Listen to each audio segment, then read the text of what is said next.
Candles burned in every window of Ashworth Park that night, as though the house itself had been instructed to perform prosperity. 200 guests moved through the great hall in a slow, glittering current. Silk gowns in ivory and rose and deep Prussian blue, tailcoats cut with the precision that only London's best could manage, jewels at every throat, catching the candlelight and throwing it back in fragments. The orchestra played Handel in the East Wing. Somewhere near the marble staircase, Lord Fairfield was telling the same story he had told at every gathering since Waterloo, and people were still laughing, because laughing at Lord Fairfield cost nothing, and cost him nothing, and kept the evening moving. Ashworth Park belonged to the Fairfield family, and everything in it, the flowers, the footmen, the conversation, had been arranged to say so. And at the edge of all that calculated splendor, seated at the writing desk in the corridor outside the supper room, counting silverware against a handwritten inventory with a stub of pencil, was Charlotte Graves. She was not a guest. She was not precisely a servant. She occupied the particular category the world had designed for women of reduced circumstance, who happened to be related to someone who mattered. She was the poor cousin, installed in the Fairfield household 3 years prior, at her uncle's invitation and his wife's tolerance, and she had learned, within the first fortnight, that the invitation carried conditions. She managed the accounts. She negotiated with the wine merchant. She wrote the correspondence Lady Fairfield found tedious, which was most of it. She organized the flowers, prepared the seating plans, and on the evening of a gathering like this one, she stood at the edge of it, with a pencil and an inventory, and made sure the silverware count matched before anyone sat down to supper. 37 pieces at the first table. 37 accounted for. She moved the pencil down the column. Marcus Vane, Duke of Northcroft, arrived at 9:15. She did not look up when the great doors opened, because the great doors had been opening all evening, and she had work to finish. But she was aware of the quality of silence that moved through the hall, the particular suspension that occurred when someone entered whom the room had been arranged, without admitting it, to receive. The music did not stop. The conversations did not end, but there was a recalibration, like a well-built bridge adjusting to a new load, and Charlotte lifted her eyes. He was tall, dark coat, no ornamentation, beyond the simple structure of good tailoring. He wore authority, the way some men wore a watch, not as a performance, but as something so habitual they had stopped noticing it. He moved through the hall the way a man moves through a space he is visiting as an obligation, which was apparently the same way he moved through everything, because his expression had not changed since the door opened. Lady Fairfield descended on him with a smile that had been constructed over the preceding 3 days. He received it, said something brief, and then, while Lady Fairfield was still managing the aftermath of his brevity, he looked across the hall, not at the gowns, not at the jewels, not at Lady Fairfield's niece, Miss Cecily Fairfield, who had been positioned beside the staircase for precisely this purpose, draped in ivory silk that had cost more than Charlotte's entire wardrobe accumulated. He looked at Charlotte, not with desire. She would have recognized desire and dismissed it. This was something different, the measuring attention of a man who has just registered a detail that does not fit the pattern he expected. A note played in the wrong key, not unpleasant, simply unexpected. He held her gaze for 3 full seconds. Then Lady Fairfield touched his arm, and he turned, and Charlotte returned to her silverware. 38. There was 1 extra fork at the supper table, which meant someone had already laid an incorrect setting at table 3. She made a note and went to correct it before anyone noticed. She had learned not to count on things that merely looked like rescue. Charlotte Graves had arrived at Ashworth Park with a small trunk, a box of her father's books, and the understanding, stated gently and never revisited, that her room and board were her compensation for the work she performed. Her father had died in the spring of 1822, in the comfortable obscurity of a scholar's household in York, leaving behind 3,000 books, 14 years of unpublished philosophical correspondence, and approximately £12 of debt to the printer, who had never been paid. Charlotte had been 23. She had spent the month following his death organizing his papers, paying what she could from the sale of the furniture, and writing 14 letters to publishers who did not respond. Then she had written to her uncle. Her uncle, Sir William Fairfield, was her mother's elder brother. He was not an unkind man. He was a man to whom the machinery of other people's discomfort was largely invisible, not from malice, but from the comfortable insulation of a life that had never required him to notice it. He had welcomed her to Ashworth Park with genuine warmth, assigned her a room in the East Corridor, and then largely forgotten about her, leaving Lady Fairfield to determine what use she could be put to. Lady Fairfield had determined this with considerable speed. In the first week, Charlotte had been asked to address 30 letters in her good hand, because Lady Fairfield had a managed complaint with her wrist. In the second week, she had been given the household accounts to check, because the previous arrangement with the steward had produced several errors that were embarrassing to Lady Fairfield, without being attributable to Lady Fairfield. By the end of the first month, Charlotte had reorganized the entire accounts ledger, identified a wool merchant who had been overcharging the household by £11 annually for 6 years, and negotiated, through a letter she drafted herself and signed on behalf of the household, a revised supply arrangement that recovered the margin going forward. She had not been thanked for this. She had been given a larger ledger. That was the pattern of the 3 years that followed.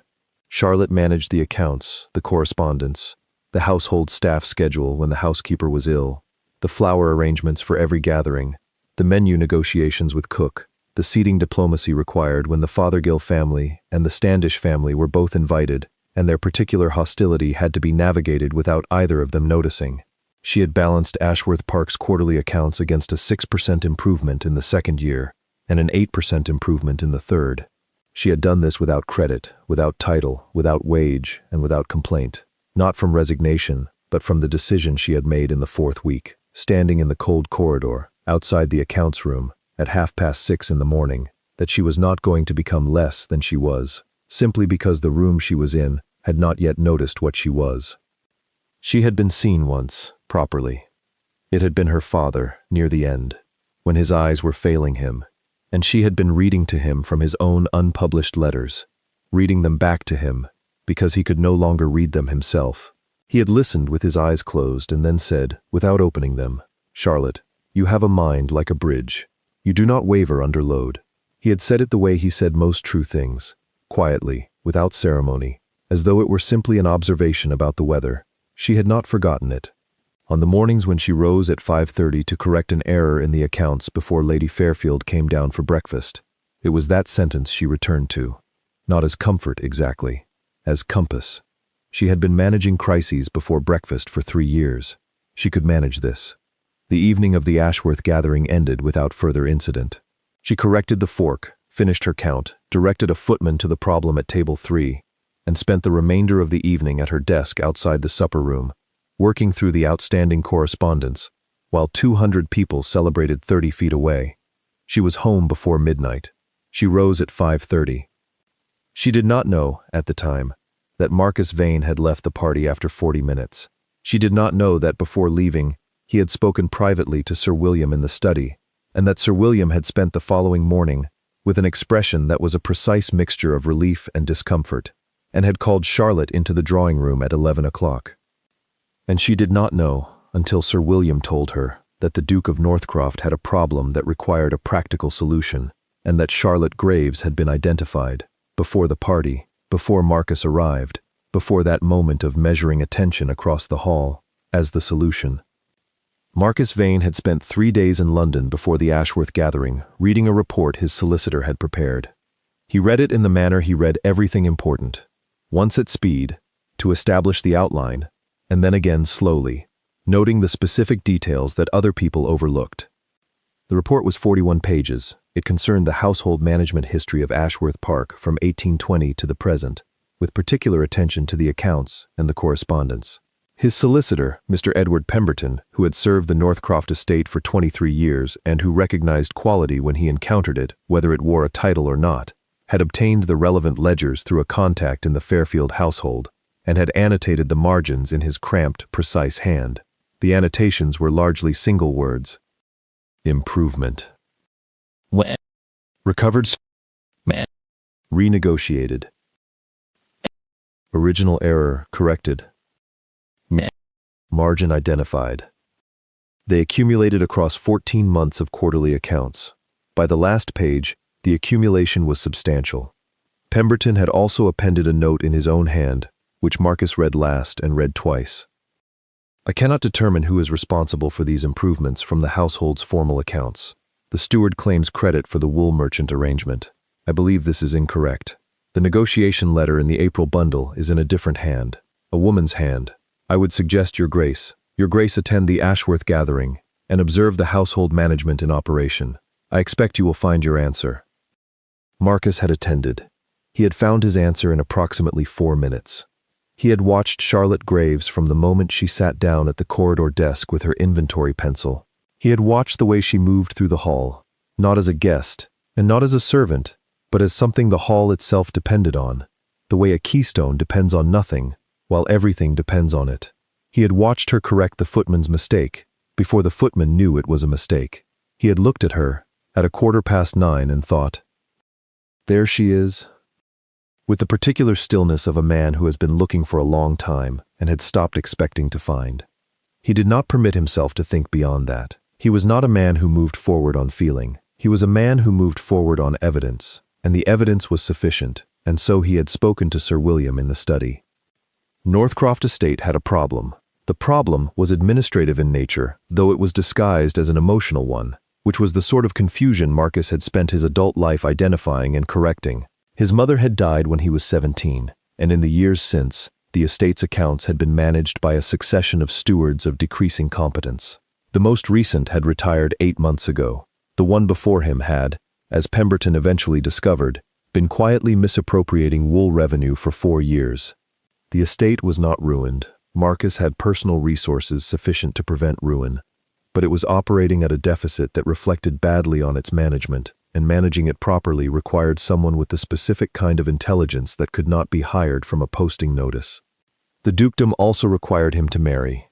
His father, the late duke, a man of forceful opinions who had been dead for 6 years and was still, somehow, present in every room at Northcroft, had made provisions in the estate settlement that tied certain entailments to the production of an heir. Marcus was 34. The situation was not urgent, but it was becoming structural. There were women who would have been considered suitable. Miss Cecily Fairfield was one, which was presumably why Lady Fairfield had arranged her position beside the staircase with such geometric precision. She was lovely and well-credentialed, and entirely correct for the role. She was also, as far as Marcus could determine, entirely indifferent to the actual management of an estate, which was the part of the role Marcus needed filled. He had looked at Charlotte Graves across the hall, and he had thought, "There she is." He did not say this to Sir William. He said, "I am in a position to offer Miss Graves a settlement that would resolve her current situation. I require a wife who is capable of genuine household management, not the performance of it. I believe she is that person.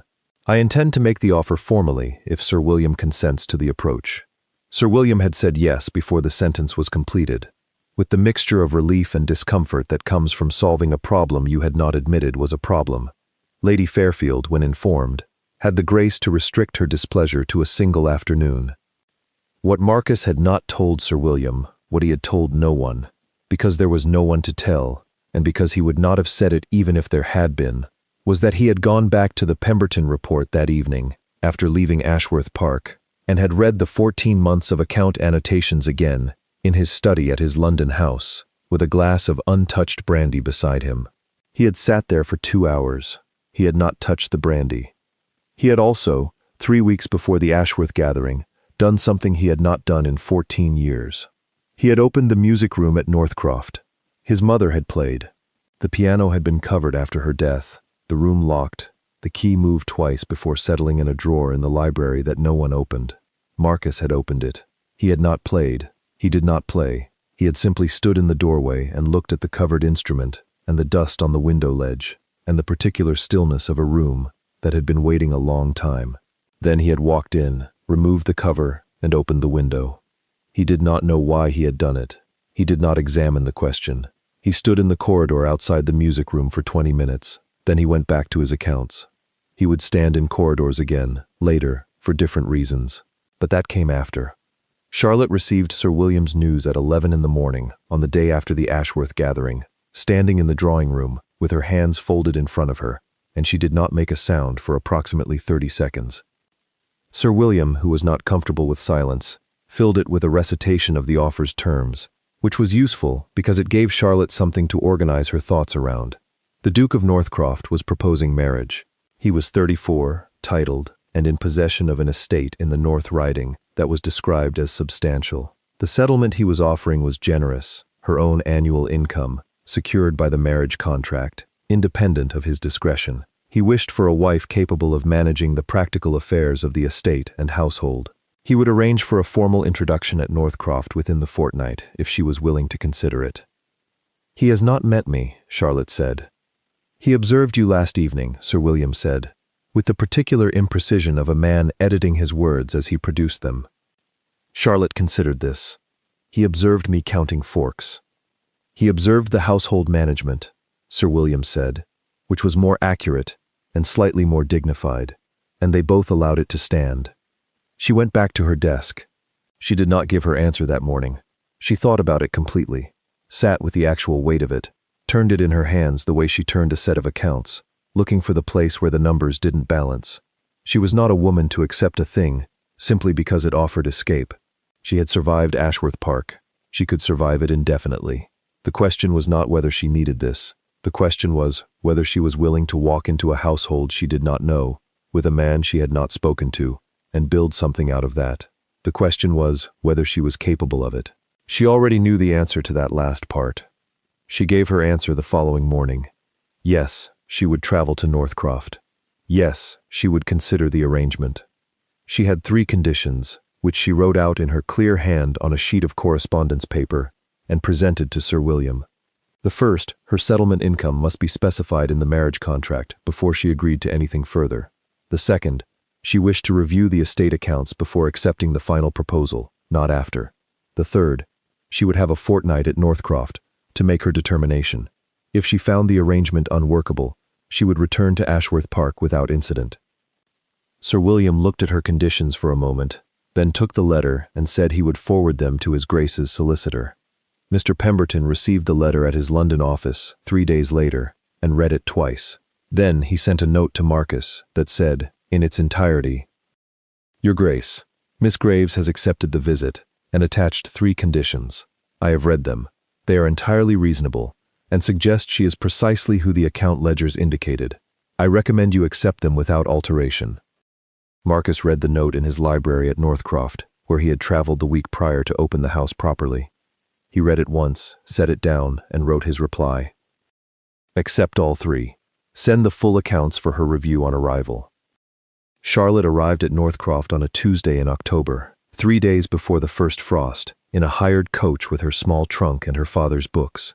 She was met at the door by the housekeeper, a composed woman of 50 named Mrs. Hartley, who had the particular warmth of someone who has been running a large household alone for long enough to genuinely welcome the arrival of competent reinforcement. She showed Charlotte to a room that looked north over the park, offered tea, and said, without preamble, "The accounts are on the desk in the morning room. His Grace asked me to let you know." Charlotte looked at her. She had not expected that. She had expected to be received politely and managed carefully, and given the accounts when someone decided she had been there long enough to deserve them. "Thank you," she said. She set down her tea and went to the morning room. The accounts were the work of 4 men across 11 years, and they were a disaster in the way that administrative disasters always are.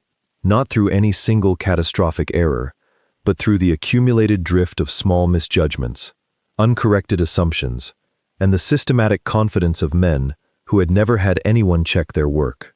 She spent 4 hours with them that first afternoon, not reading, but mapping, building in her mind the shape of the problem, where the deficits originated, which decisions had compounded, and which had merely been unfortunate. The wool revenue discrepancy she found in the 3rd hour, buried under 2 layers of reclassification that had been designed, she thought, not to deceive anyone precisely, but to make the question of where the money had gone sufficiently difficult to answer that no one would bother. Someone had bothered to construct the concealment. Charlotte bothered to dismantle it. Marcus found her in the morning room at 6:30, when the light had changed and she had been there long enough that her second candle was burning. He stood in the doorway in the way that she would come to learn was his particular habit, present, before announcing himself, taking in what was actually happening, before he introduced the variable of his own presence. She looked up. "You have been here 4 hours," he said. "I found the wool revenue gap," she said. "There are 3 more anomalies I haven't traced yet. I'll need the correspondence files from 1823. He was quiet for a moment. I'll have Pemberton send them. He's in London? He arrives Thursday. Then I'll start with the tenancy records and work backward. She returned to the ledger, then looked up again. Your Grace. He did not smile, but something in his expression recalibrated, like a measurement that had been estimated and was now confirmed. He said, dinner is at 8, and left. She had not expected that either. She had expected management. She was receiving something that felt more like recognition, which was less comfortable, because she had less practice with it. He did not say anything about the conditions she had submitted. He simply had honored them. That was the first thing that surprised her. The fortnight at Northcroft was the proving. Charlotte had entered the estate with no illusions about the reception she would receive from the people whose opinion of her had been formed before she arrived. Lady Hargreave, a widow of considerable social standing whose late husband had been a close friend of Marcus's father, had been at Northcroft for 10 days when Charlotte arrived, nominally visiting but functionally observing. She was elegant, precise, and not unkind, which made her considerably more formidable than someone who was simply hostile. She had expected, Charlotte understood within the first evening at table, that the Duke of Northcroft would eventually marry her niece, Miss Harriet Hargreave, a young woman of good family and genuine beauty, who had been quietly positioned as the estate's eventual mistress for approximately 3 years. Lady Hargreave's displeasure at Charlotte's presence was not expressed as displeasure. It was expressed as a particular quality of careful attention, the kind that notes every detail not from admiration, but from the systematic accumulation of evidence. The first evening at table, Charlotte sat at Marcus's right and ate well, and spoke when spoken to, and listened considerably more than she spoke. Miss Hargreave sat across from her in a gown of pale green that cost more than Charlotte's annual allowance at Ashworth Park, and spoke beautifully about almost nothing for 40 minutes. Charlotte noted that she had lovely manners, genuine warmth with the footman, and absolutely no idea what was in the estate, accounts 3 feet to the north of the dining room. Lady Hargreave addressed Charlotte twice during dinner. The first time, "You are Sir William Fairfield's niece, I believe. How fortunate that he could spare you." The delivery was smooth, the implication precise. Charlotte said, "Sir William has been very kind," and turned to ask Marcus a question about the north tenancy that she had found interesting in the records. Marcus answered it. They spoke for 4 minutes about tenancy agreements, while Lady Hargreave adjusted her expression with the skill of long practice. The second time Lady Hargreave spoke to Charlotte directly, it was at the end of the evening, in the drawing room, and it was not smooth.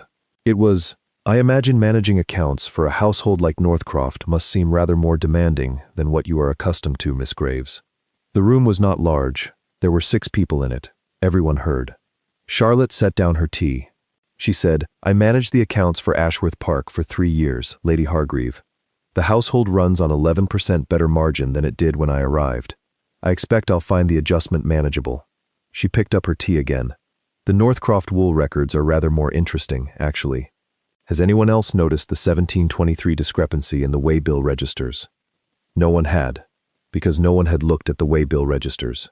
Lady Hargreave said nothing. Miss Hargreave looked interested, which was the kindest possible response. Marcus was watching Charlotte from across the room with an expression that gave nothing away and somehow said everything. She had not argued. She had not been warm about it. She had named exactly what she had done and returned to her list. That was Monday. By Wednesday, Charlotte had traced all 4 account anomalies and had a preliminary draft of the corrective framework laid out in 2 columns on the morning room desk. Wednesday afternoon, she spent in the estate's wool storage, reviewing actual inventory against the recorded figures, in boots and a wool coat, making notes. The estate manager, a cautious man named Mr. Briggs, had offered to accompany her, and had been faintly alarmed when she asked him questions he had to think carefully about before answering. By the end of the afternoon, he had stopped being alarmed and started being interested. Thursday, Pemberton arrived. He was 62, lean, precise, with the deliberate unhurriedness of a man who had long ago stopped needing to prove anything to anyone. He was shown into the morning room, where Charlotte was annotating the correspondence files he had sent ahead. He looked at the desk. He looked at her. He said, "You found the wool gap." "And 3 others," she said. "Sit down, Mr. Pemberton. I'll need your history on the 1821 tenancy renegotiation." He sat down. He smiled, briefly, and exactly once. "Of course you will," he said. They worked for 6 hours. Pemberton knew the estate's history in the particular way a good solicitor knows it. Not just the documents, but the texture of the decisions, who had made which choices, and why, where the institutional memory was reliable, and where it had been self-servingly revised. Charlotte knew how to listen to that kind of knowledge and translate it back into the numbers, finding the places where the official record and the actual pattern diverged. By the end of Thursday evening, they had a complete map of the estate's financial difficulties and the outline of a correction plan. Pemberton said, before leaving, "I'll show this to His Grace in the morning." "I'll show him myself," Charlotte said. Pemberton looked at her. "Yes," he said, "that is better." The private scenes accumulated in the way they always do, not announced, not designed, but made inevitable by proximity and honesty. Marcus was in the library at 10 o'clock most evenings, which she had not known until she went looking for the 1824 correspondence files on the third night, and found him there with a lamp and a letter he folded when she came in. He did not tell her to leave. He moved a stack of volumes to clear the second chair. She found the files she needed, and then sat in the second chair and read for 40 minutes, while he returned to his letter. Neither of them said anything. It was the most comfortable 40 minutes she had spent in 3 years. The garden path on Friday evening was an accident of timing. They both left the house through the east door at the same moment, both heading for different parts of the grounds, and then walked the same direction for 20 minutes, before either of them suggested turning back. He told her, in that 20 minutes, that the music room had been closed since his mother's death. He did not explain why he was telling her. She did not ask. She said, after a moment, "How long ago was that?" And he said, 17 years. And she said, "The piano is a good instrument. I could hear it would be when I passed the door." He stopped walking. She waited. He said, "Can you play?" She said, "A little. Enough." He did not say anything else. They walked back to the house. Saturday evening, she played. She had not planned it. She had been passing the music room at 9 o'clock, returning from the morning room with a folder of correspondence, and the door had been open, which it had not been the previous evenings, and the lamp inside was lit. She stood in the doorway. The piano was uncovered. She looked at it for a long moment. Then she set down her folder and sat at the bench. She played her father's favorite, a simple Scarlatti sonata he had hummed while reading, a piece of no particular technical difficulty, but requiring a light, considered touch. She played it twice through, slowly, not performing but thinking. On the third repetition, she heard something in the hall and looked up. Marcus was standing in the corridor, not at the doorway, slightly back from it, as though he had not intended to be there and had been stopped by something he didn't plan for. His expression was the one she had not yet learned to read, not the contained authority, not the precise attention, but something older and quieter underneath both of those. She played the last 4 bars and let them finish. The silence settled. He said, "That was my mother's." She had not known. She sat very still. "I'm sorry." "No." He came into the room, not quickly, but without hesitation. She played it every evening.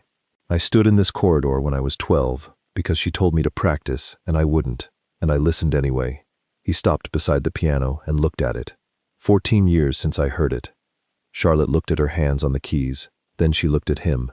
She said, "Your Grace, your cravat has been crooked for the last 40 minutes.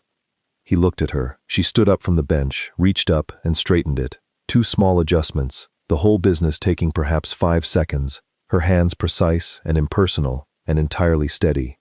She stepped back. He said, very quietly, "It has been crooked since dinner." "I know," she said. "I thought you might like the evening first." He did something then that she had not seen him do in 10 days at Northcroft.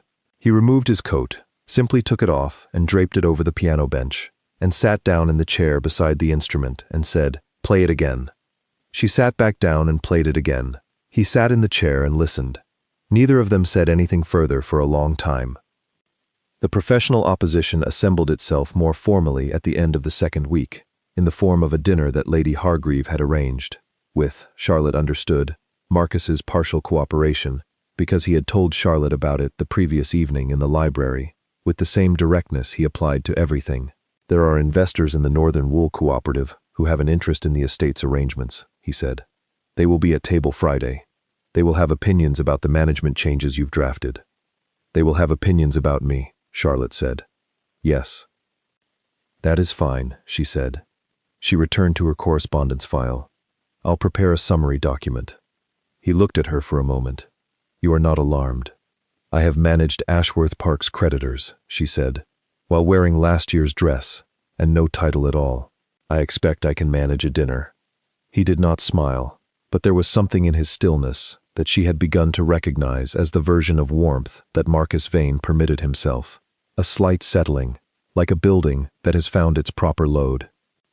The father, Lord Reginald Vane, who was not the late Duke, but the Duke's paternal uncle, the late Duke's elder brother, holding no title but considerable family authority, arrived with the investors.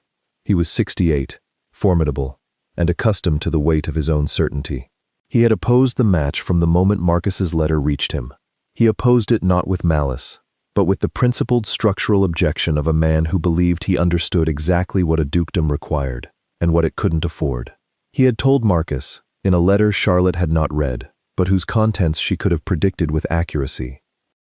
A woman of no family, no fortune, and no standing is a disruption of everything the title was built to protect. He believed this. He was not wrong about the rules. He was simply at war with someone who had decided the rules were insufficient. Lord Vane arrived at table on Friday, with the deliberate civility of a man intending to be very fair and entirely immovable.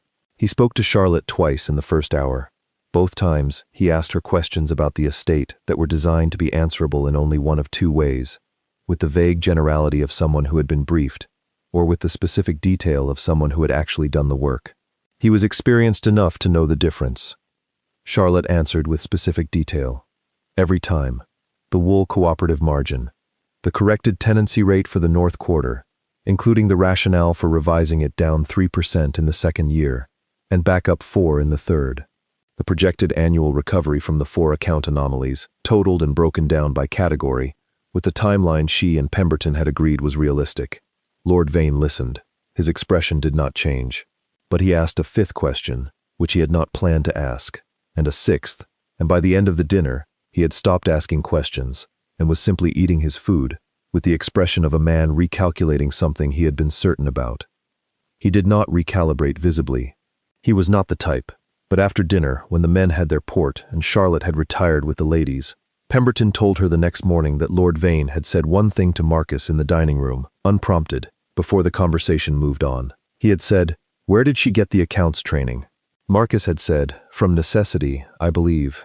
Lord Vane had said nothing further, but he had not raised the objection again that evening. She had not argued. She had not charmed anyone. She had simply named what the numbers said, in the specific language of the numbers, and left the room to decide what to do with it. That was how competence worked, in Charlotte's experience. It didn't need an audience. It simply needed to be accurate. The formal inquiry, because that was what it became, though no one called it that, took place on the last Thursday of October, in the drawing room at Northcroft. For an assembled audience that included Lord Vane, Pemberton, the 3 principal investors in the Northern Wool Cooperative, Lady Hargreave, and the household steward designate, a man from Leeds named Mr. Asquith, who had been hired through a posting notice and had now spent 4 days reviewing the same accounts Charlotte had spent a fortnight correcting. The occasion had been organized, ostensibly, as a review of the estate's management proposals. In practice, it was an occasion for Charlotte to stand before people who were not convinced by her and make the truth undeniable. She had prepared for it for 6 days. She stood at the head of the morning room table with a bound set of corrected account summaries, 1 copy for each person present, which Pemberton had had printed in Leeds at her request, and she did not ask for anything. She presented. She presented the wool revenue discrepancy, £1,240 across 4 years, the mechanism of its concealment, and the corrective entry that resolved it, annotated with the specific correspondence that corroborated each step. She presented the tenancy renegotiation framework, the current rates, the proposed adjustment schedule, the projected 3-year recovery expressed in figures conservative enough to be defensible and specific enough to be useful.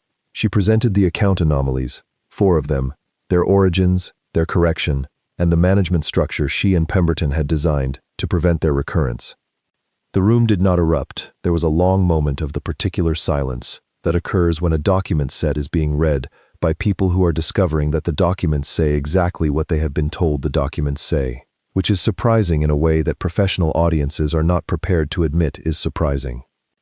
Mr. Fielding, the senior investor, looked up from his copy after 4 minutes. He said, "The projected recovery figure for the wool cooperative, this is conservative?" "Deliberately," Charlotte said.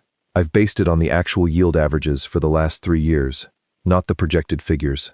If the weather holds and the cooperative's transportation arrangement is revised, which I've recommended separately, the real number is closer to 900 annually.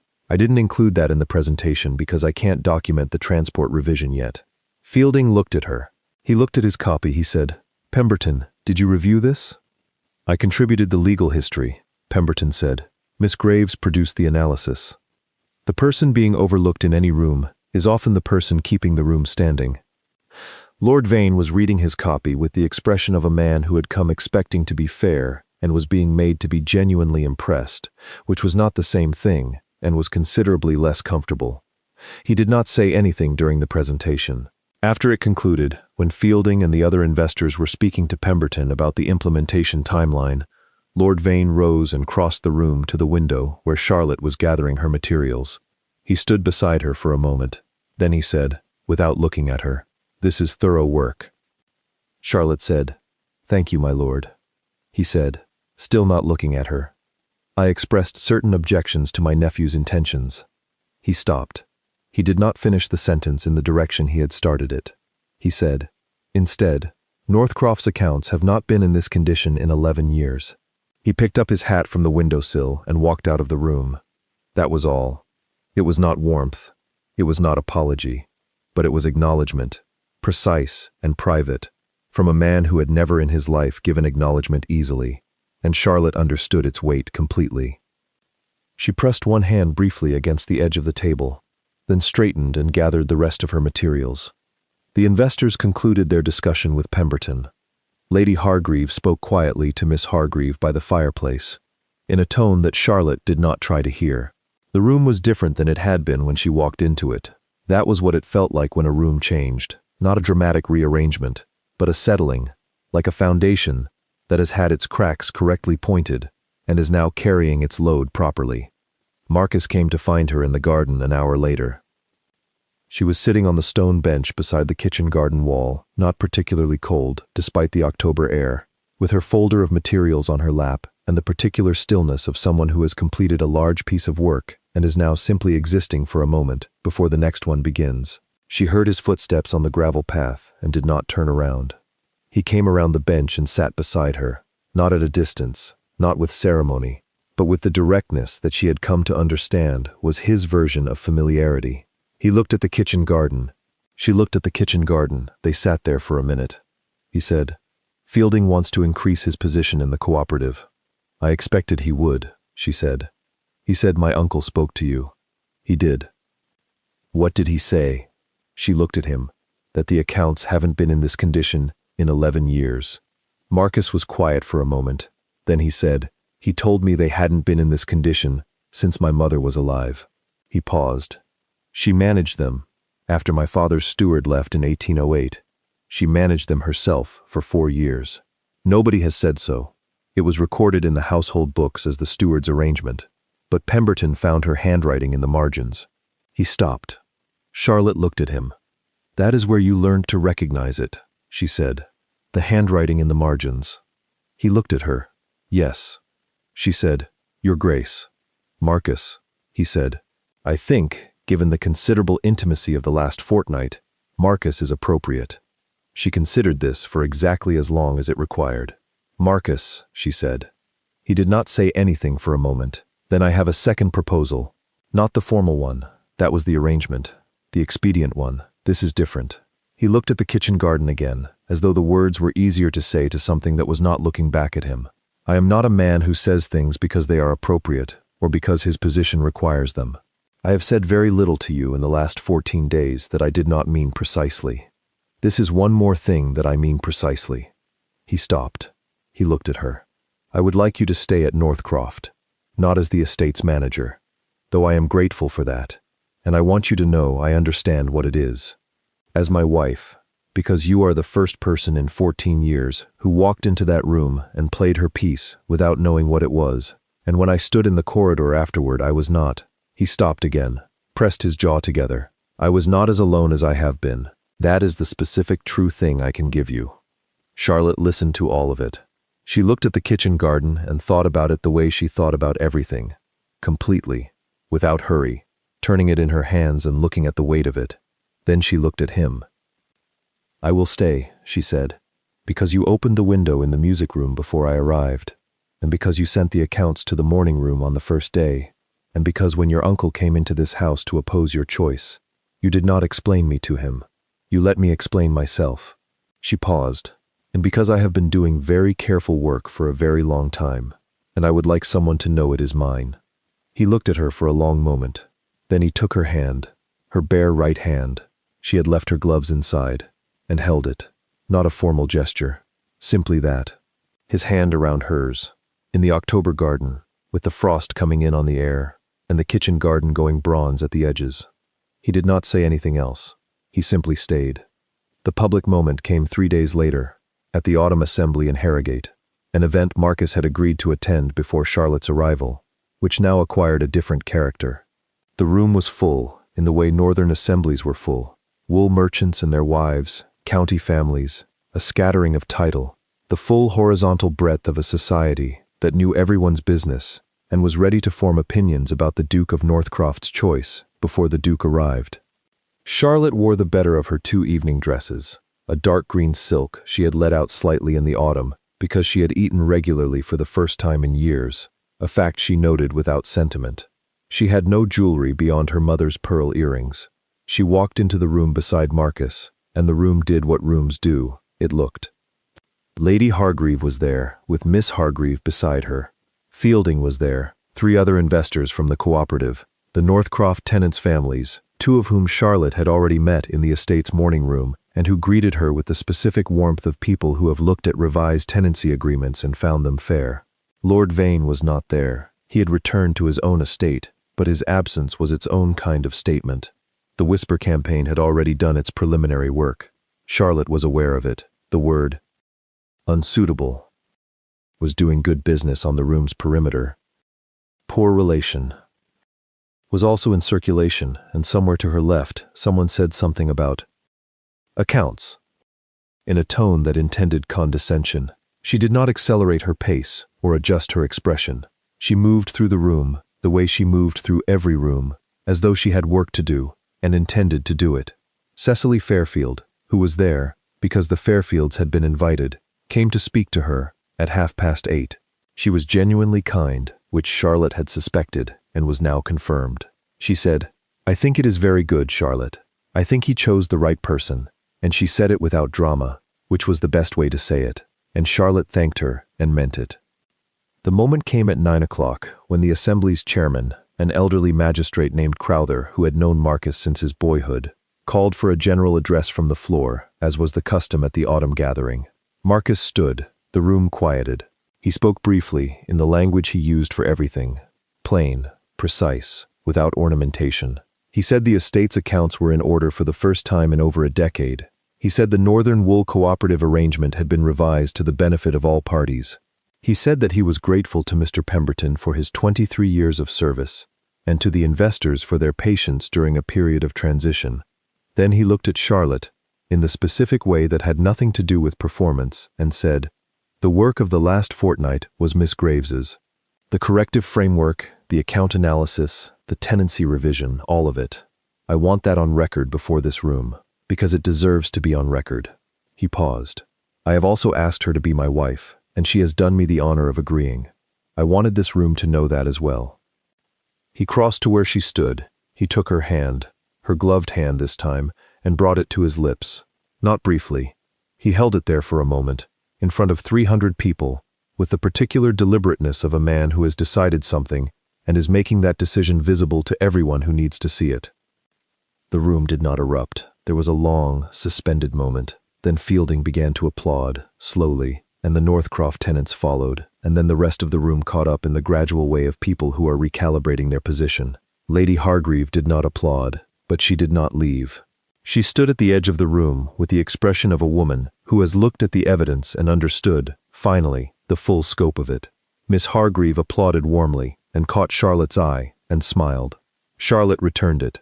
She did not cry. She stood very straight with her hand in his, and she looked at the room that had just seen her, and she breathed. He did not let go of her hand for a long time.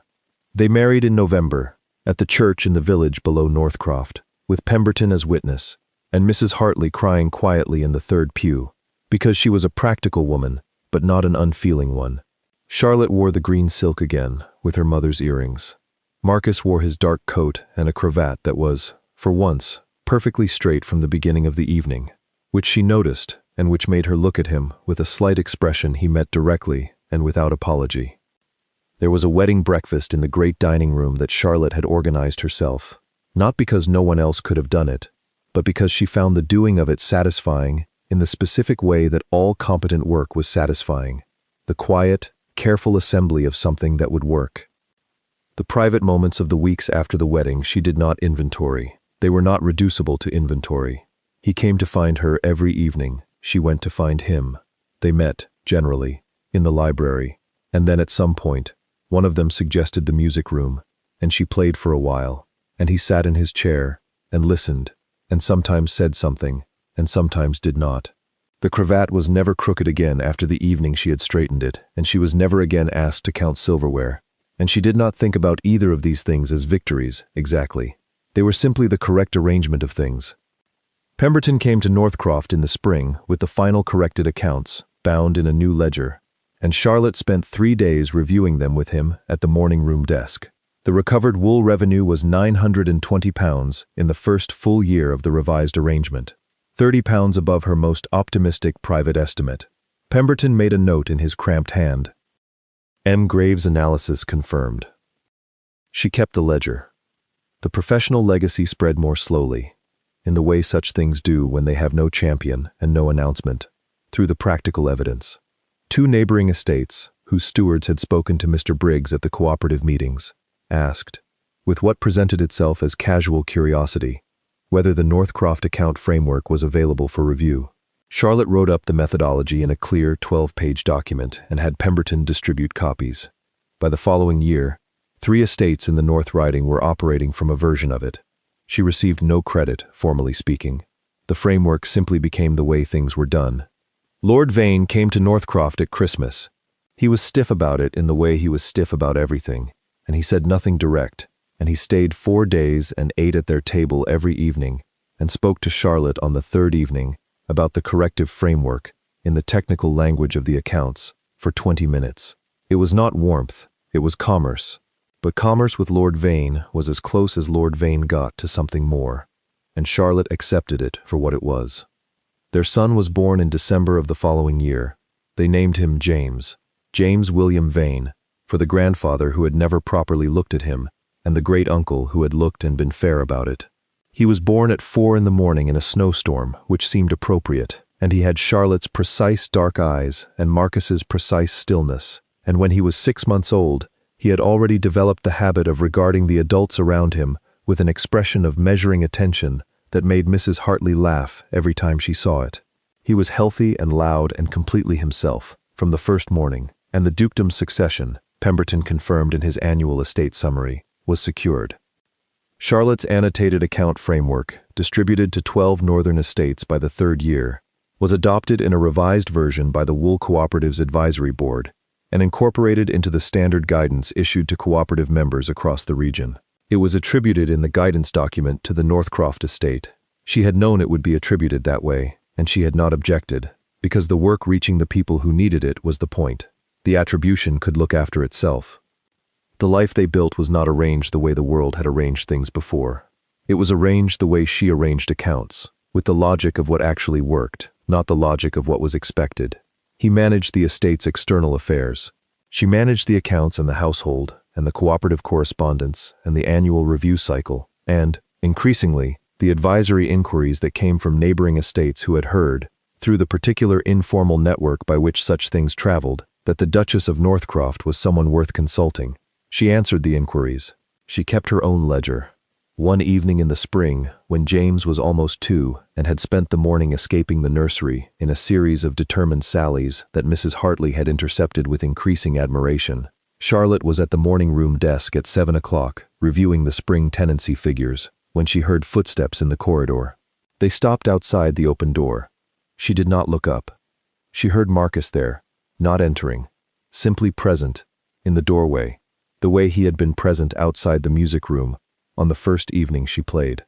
She heard him listening to the scratch of her pen against the ledger, and the fire in the grate, and the sound of the house around them that was, by now, the sound of something they had built together, out of careful attention and honest work, and the particular courage of choosing each other in front of rooms full of people who had expected something else. She kept writing. She knew he was watching. She had always known, from the very beginning, when there was someone in a room who was paying the right kind of attention. After a moment, she said, "The spring figures are good, better than the projection." He came into the room and sat in the chair beside her desk, the chair he had moved there in November and that had been there ever since, and said, "How much better?" She told him the number. He listened. She turned back to the ledger. He watched her work, as he had watched her work on 100 evenings, as he intended to watch her work for a long time yet, with the particular and unhurried attention of a man who had spent a long time without someone to watch, and who had found, against all the structural machinery of his world, exactly the right person to hold still for. The pen scratched on, the fire burned. Outside, the April evening was settling over the park that was, now, entirely theirs, the fields and the farms, and the kitchen garden, and the music room with its open window, where she had played his mother's piece, and he had stood in the corridor, and found his way back to something he had thought was gone. James was asleep upstairs, for the moment, which was a temporary condition they both understood, and neither mentioned. The accounts were better than the projection. The cravat was straight. Charlotte finished the column, totaled the figures, and set down her pen. She looked at what she had built, the numbers, clean and certain on the page, the work of a woman who had never stopped, who had brought everything she had and put it to work, who had been invisible for years, and had kept going anyway, not because the world had asked her to, but because that was simply who she was, and who she had always been, and who she remained, now that someone had finally taken the time to see it. She closed the ledger. She looked at Marcus. He was already looking at her. "Come to the music room," she said. He stood, and they went.